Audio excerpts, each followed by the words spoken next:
காங்கிரஸ் கட்சியை விட திமுகவை ஒழிப்பது மட்டும்தான் பிரதமர் மோடியின் இலக்கு என்றும், திமுகவை பார்த்து மோடியும் அமித்ஷாவும் அஞ்சி நடுங்குகிறார்கள் என்றும் விடுதலை சிறுத்தைகள் கட்சித் தலைவர் தொல் திருமாவளவன் தெரிவித்துள்ளார். நம்முடைய முதல்வர் அவர்கள் எடுத்திருக்கிற இந்த நிலைப்பாடு அமித்ஷா, மோடி போன்றவர்களை நடுங்க வைத்திருக்கிறது என்பதுதான் உண்மை.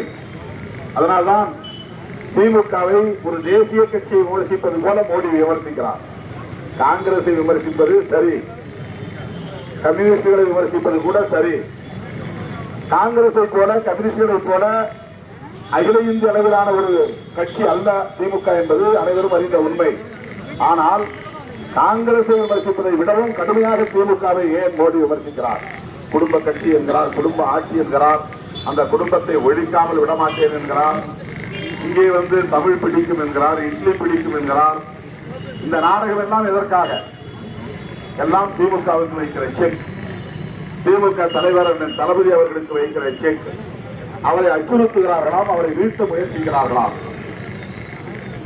இதனால்தான் விடுதலை சிறுத்தைகள் கட்சி, திராவிட முன்னேற்ற கழக தலைவர் தளபதி அவர்களோடு கைகோர்த்து நிற்கிறோம்.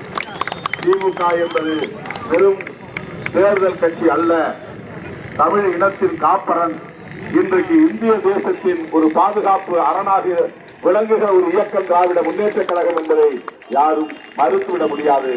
அது அண்ணன் அவர்களின் இந்த தேர்தல் வியூகத்திலிருந்து புரிந்து கொள்ள முடியும். அருமை தோழர்களே, செய்திகளை உள்ளது உள்ளபடி தெரிந்து கொள்ள ரெஃப்ளெக்ட் நியூஸை சப்ஸ்கிரைப் பண்ணுங்க.